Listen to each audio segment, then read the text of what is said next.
Assalamualaikum warahmatullahi wabarakatuh. Pada perkuliahan online di kesempatan kali ini untuk mata kuliah kegawadaruratan dan manajemen bencana, kita akan membahas tentang kegawatan stroke dengan saya Topan Heriwibowo. Nanti akan ada tugas, ya, di pertengahan perkuliahan akan saya terangkan tugasnya. Ya, nanti berupa kuis mungkin beberapa pertanyaan dan nanti silakan dijawab di forum. Jawaban ini jawaban secara singkat saja.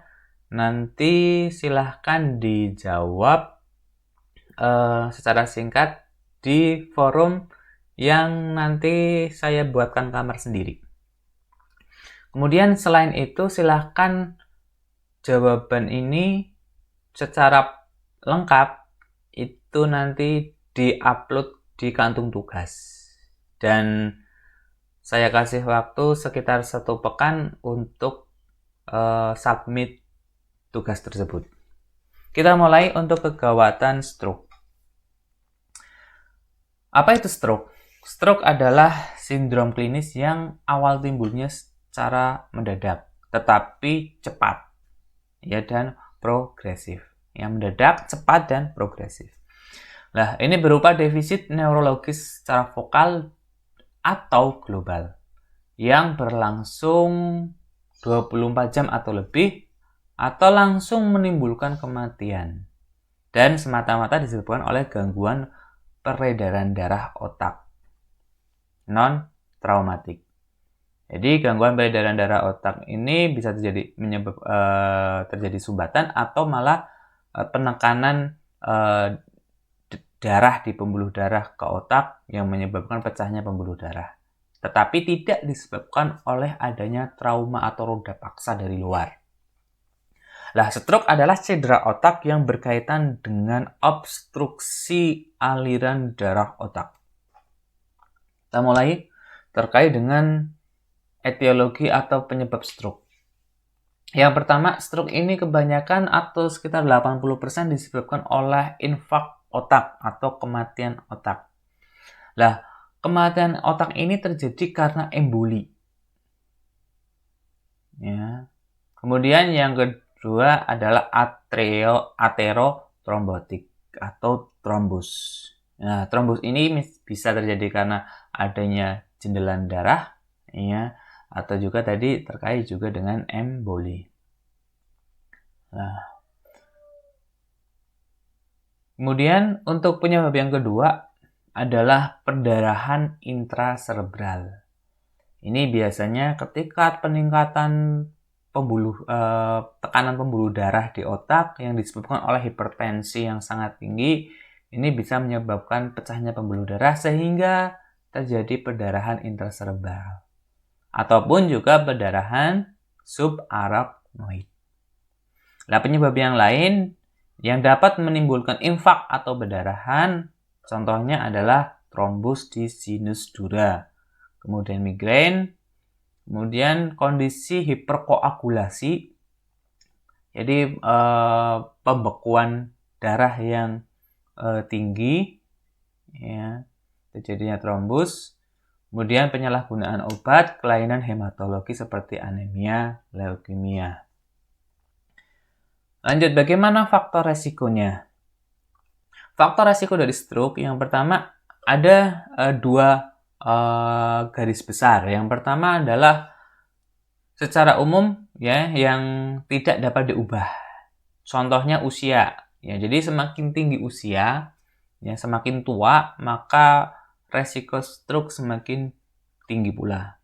Tapi apabila semakin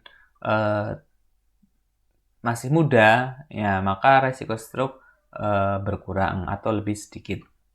Ya, akan tetapi tidak hanya usia langsung menyebabkan stroke, ya, tetapi juga ada faktor yang lain selain usia, yaitu jenis kelamin, ya, terutama pria ini lebih kemungkinan lebih tinggi resiko stroke-nya. Ya, kemudian selain itu biasanya pada pria juga terkait dengan genetik ya. Jadi terkait juga biasanya pada pria tekanan darahnya cenderung lebih tinggi dibandingkan pada wanita. Kemudian aktivitas pria juga lebih mobile. Kemudian selain itu adalah ras ya atau suku ya. Jadi beberapa ada yang mengatakan di orang yang berkulit ras Afrika ya, ini resikonya lebih tinggi ya dibandingkan ras kulit putih. Tetapi ada beberapa yang mengatakan sebaliknya. Kemudian yang berikutnya adalah riwayat keluarga ya. Jadi keluarga yang misalkan dari kakek atau neneknya atau dari ayah atau ibunya mengalami stroke ya, jadi bisa beresiko pada anak-anaknya. Kemudian riwayat stroke sebelumnya ya, jadi orang yang sudah pernah mengalami stroke maka beresiko ya lebih tinggi dia akan mengalami stroke berulang. Selain itu juga riwayat jantung koroner ini juga hubungannya dengan peningkatan tekanan darah, peningkatan tekanan pembuluh darah. Kemudian yang berikutnya adalah fibrilasi atrium. Ini tidak dapat diubah ya. Tapi ada juga yang faktor risiko ini dapat diubah seperti hipertensi ya. Jadi ketika seorang mengalami hipertensi, misalkan bagaimana dia pola hidupnya supaya hipertensinya terkontrol, supaya tidak mengalami hipertensi, kalaupun terjadi hipertensi tidak terlalu tinggi. Kemudian yang berikutnya adalah DM. Ya, jadi pasien yang mengalami diabetes mellitus ini beresiko. Ya, jadi ini bisa diubah dengan cara kadar glukosa darahnya ini diusahakan dalam kondisi normal. Karena ketika kadar glukosa darah meningkat, maka viskositas darah meningkat. Ini menyebabkan tekanan pembuluh darah juga akan semakin meningkat. Selain itu juga DM bisa menyebabkan aterosklerosis ya terkait dengan bagaimana glukosa ini menempel pada dinding pembuluh darah ya. Kemudian terkait juga ada aktivitas monosit ya, kemudian makrofag ya, kemudian akhirnya menyebabkan aterosklerosis. Untuk penjelasan tentang DM, saya punya video tentang diabetes mellitus. Sebenarnya nanti bisa dilihat di channel Langit Ilmu ya. Itu ada terkait dengan diabetes mellitus ya. Jadi untuk lebih lanjut bisa dipelajari atau bisa dilihat bagaimana patofisiologinya pasien DM bisa menyebabkan aterosklerosis. Selain itu adalah merokok. Ya, jadi merokok ini juga akan meningkatkan viskositas darah. Ya.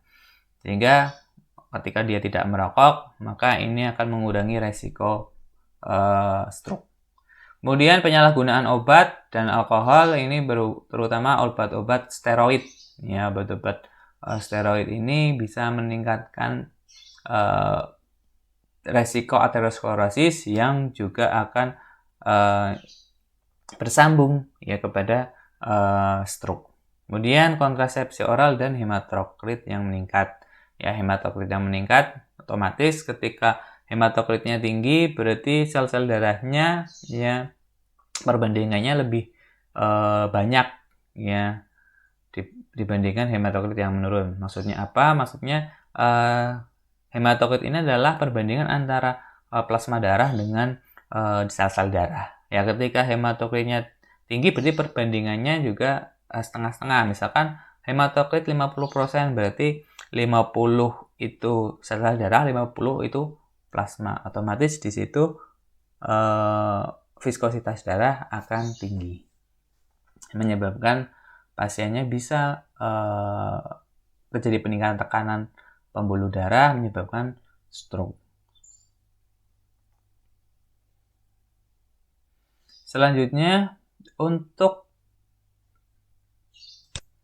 manifestasi klinisnya. Untuk manifestasi klinis, ya yang pertama stroke non-hemorrhagic atau stroke yang karena adanya iskemik. Ya, jadi karena pembuluh darah ya tidak bisa mengalirkan darah secara adekuat, ya terutama oksigen ke otak, ini menyebabkan stroke. Ya, stroke non-hemorrhagic gejala utamanya adalah timbulnya defisit neurologi secara mendadak didahului gejala prodromal. Nah, ini terjadinya pada waktu istirahat atau bangun pagi dan biasanya kesadaran tidak menurun. Kecuali bila embolus cukup besar, biasanya terjadi pada usia 50 tahun ke atas. Nah, pada kasus ini sekarang sudah banyak ya yang umurnya 35, 40 ini sudah kena stroke non-hemorrhagic. Ya, beberapa pasien atau beberapa orang mengalami kelemahan pada sebelah anggota tubuh atau ekstremitas, ya, jadi mengalami hemiparesis ringan. Nah, ini sudah banyak terjadi pada usia-usia 30 tahun ke atas. Ya, tahu-tahu bangun tidur kok sebelah kanan, misalkan tangan sebelah kanan kok lemah ya. Jadi ini juga bisa terjadi, atau mukanya kok berat sebelah gitu ya. Ini juga bisa terjadi. Selanjutnya untuk stroke hemorrhagic, yang pertama stroke hemorrhagic intracerebral. Nah, gejalanya ini tidak begitu jelas kecuali nyeri kepala karena hipertensi. Nah, serangan seringkali terjadi saat aktivitas atau emosi. Jadi ketika beraktivitas ya kemudian tambah mungkin emosi juga menyebabkan tekanan darahnya meningkat drastis. Ya, akhirnya menekan otak, ya akhirnya pecah. Nah, ini biasanya nyerinya sangat hebat, mengalami mual, muntah, ya sering terdapat pada gejala awal. Nah, yang berikutnya adalah pasien mengalami hemiparese atau hemiplegi. Nah, biasanya terjadi pada permulaan serangan. Nah, kesadaran biasanya mulai menurun, ya, kemudian bisa menyebabkan koma. Ya. Nah, ini tugasnya. Sekali lagi untuk tugasnya, ya, silakan nanti penjelasan singkat di forum, kemudian untuk penjelasan lengkapnya di-upload di kantung tugas. Tugasnya adalah yang pertama, apa yang membedakan antara parase dan plegi? Sekali lagi, apa yang membedakan antara parase dan plegi? Oke, kemudian pertanyaan yang kedua, apa yang disebut dengan hemiparese, hemiplegi, paraparese, paraplegi, tetraparese, dan tetraplegi. Itu saja untuk tugasnya. Ya, lanjut yang berikutnya. Stroke hemorrhagic subarachnoid. Stroke hemorrhagic subarachnoid ini gejalanya prodromal juga, ya, berupa nyeri kepala hebat dan akut, ya, kesadaran menurun, ya, ada gejala rangsangan manial, ya, udem papil, ya, bila ada subhyaloid. Nah, karena biasanya pecahnya aneurisma pada arteri komunikan anterior atau arteri karotis interna. Lanjut yang berikutnya terkait dengan manifestasi klinis stroke akut. Nah, ini dapat berupa, ya, jadi tanda gejalanya adalah kelumpuhan pada wajah. Ya, ini tidak hanya stroke hemorrhagic, tetapi tadi yang sudah saya bahas, stroke non-hemorrhagic yang kadang-kadang masih usia 40, ya, bangun tidur sudah lumpuh sebelah wajahnya, ya, atau anggota badan. Ya. Bisa hemiparesis atau hemiplegi, yang biasanya timbulnya mendadak, tahu-tahu kelumpuhan. Kemudian gangguan sensibilitas pada satu atau lebih dari anggota badan, jadi terjadi gangguan sensoris. Kemudian selain itu juga perubahan mendadak status mental, ya, mengalami konfusi, delirium, ya, letargi, ada stupor, bahkan bisa menyebabkan koma. Kemudian pasien bisa mengalami afasia, Afasia itu adalah gangguan berbicara karena kelainan atau cedera pada otak. Kemudian juga bisa menyebabkan dysarthria. Ya, dysarthria adalah gangguan artikulasi. Ya, jadi ketika mengucapkan kurang jelas. Jadi gangguan artikulasi berbicara biasanya karena cedera neuromuskular. Kemudian bisa mengalami gangguan penglihatan seperti hemianopia. Hemianopia adalah apa? Adalah kehilangan separuh lapang pandang. Kemudian bisa terjadi monokuler atau diplopia. Ya, maksudnya diplopia adalah melihat dua tampilan dari satu subjek. Jadi kita melihat misalkan ada satu subjek, ya ada satu benda itu, tetapi satu benda ini ketika dilihat oleh orang yang mengalami diplopia itu seperti ada dua benda, jadi ada bayangan yang lain. Atau monokuler, ya ketika satu mata ditutup, ya itu binokuler ketika keduanya terbuka. Nah, kemudian terjadi ataksia, ya baik itu trunkal maupun anggota badan. Nah, apa itu ataksia? Ataksia adalah gangguan koordinasi otot saat melakukan gerakan. Yang terakhir adalah vertigo, mual, muntah, atau nyeri kepala. Bagaimana dengan patofisiologinya? Untuk patofisiologi dari stroke, yang pertama, stroke non-hemorrhagic, ini terjadi trombus atau emboli.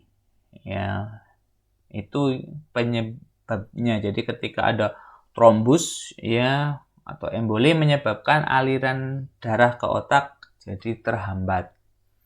Ya, ini menyebabkan otak kekurangan oksigen sehingga menyebabkan stroke. Ya, jadi karena darah ini kan membawa oksigen. Jadi ketika terhambat oleh trombus atau emboli, ini menjadi tidak adekuat. Nah, akibatnya terjadi iskemik, infak jaringan, dan lebih lanjut bisa menyebabkan defisit neurologi, baik itu reversible maupun irreversible. Kalau reversible untuk pemulihannya jauh lebih cepat dan bisa kembali seperti semula. Tapi kalau irreversible bisa pulih tetapi tidak 100% pulih. Selanjutnya untuk stroke hemorrhagic. Stroke hemorrhagic ini peningkatan tekanan sistemik, baik itu sistol maupun diastol, menyebabkan pembuluh darah di otak atau cerebral, ya, aneurisma. Bila berlanjut, ya bisa menimbulkan perdarahan pada subarachnoid atau ventricle otak yang mengakibatkan hematom cerebral. Nah, hematom yang berkelanjutan ini menimbulkan kesadaran, bisa mengalami penurunan, bahkan bisa menyebabkan koma, ya, bahkan menyebabkan kematian. Nah, pada hematom cerebral juga menyebabkan vasospasme arteri cerebral saraf sentral. Nah, ini dari iskemik atau kematian jaringan otak menyebabkan defisit neurologi, ya, reversible maupun irreversible. Lanjut untuk bagaimana manajemennya. Manajemen stroke yang mulai dari sirkulasi, ya pengobatan medik untuk memuliakan sirkulasi otak di daerah yang terkena stroke, yang untuk tujuan khusus digunakan obat-obatan. Ya, kalau misalkan tadi pada kasus non hemorragik, bagaimana menggunakan obat anti trombosis atau obat-obat trombolitik. Ya, ini untuk menghancurkan emboli dan trombus pada pembuluh darah otak. Selanjutnya untuk pemberian antikoagulan pada stroke iskemik akut. Ya, jadi antikoagulan ini atau trombolitik ini dapat mengurangi kejadian deep vein thrombosis dan emboli pulmonal. Kemudian efek samping yang sering terjadi dari pemberian antikoagulan adalah bahaya perdarahan intracerebral, ya, yang cepat terutama pada orang tua, ya. Kemudian yang lain, penggunaan heparin subkutan ini lebih disukai, ya, daripada intravena. Kemudian selanjutnya bagaimana penanganan stroke hemoragik? Ya, penanganan stroke hemoragik ini biasanya dapat bersifat medik atau bedah. Ini tergantung dari keadaan pasien. Kalau penanganan medik fase akut ini dilakukan penderita stroke hemoragik dengan cara menurunkan tekanan darah sistemik. Ya.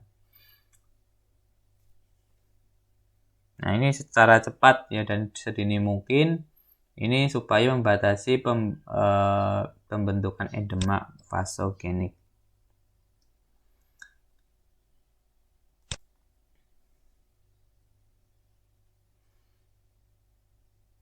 Kemudian, pada perdarahan subarachnoid, ini tekanan darah diturunkan hingga sistol sampai 140 atau sampai 160 lah. Kemudian, tetapi nanti tergantung pas keadaan pasien. Ini tujuannya untuk supaya tidak mengalami vasospasme. Nah, penurunan tekanan darah akan menurunkan risiko perdarahan ulang.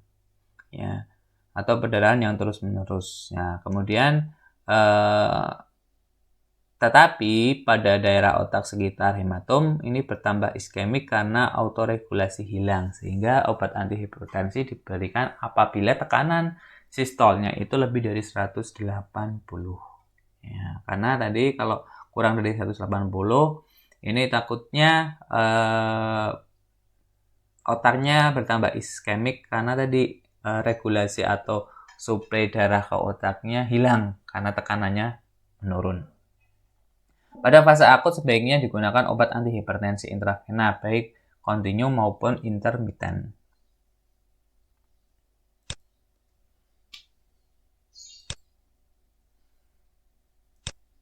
Yang terakhir, ya, slide yang terakhir maksud saya. Jadi tindakan bedah pada intrakranial hematom, ya ini sampai sekarang masih kontroversi. Jadi tindakan pembedahan, terutama pada ganglionik hemoragik. Jadi prognosisnya biasanya buruk.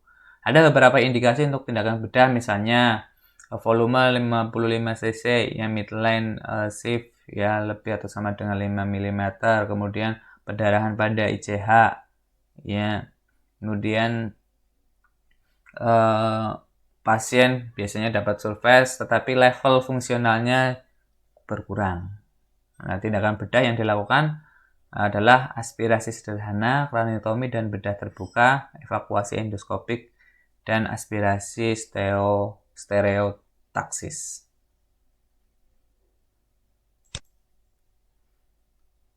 Pada penata laksanaan perdarahan subarachnoid dilakukan pengobatan kausal ya untuk mencegah komplikasi dan memperburuk kondisi penderita.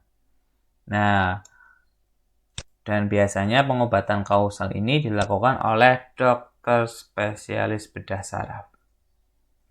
Oke, saya kira itu saja. Jangan lupa untuk tugas yang dikerjakan. Saya akhiri. Wassalamualaikum warahmatullahi wabarakatuh.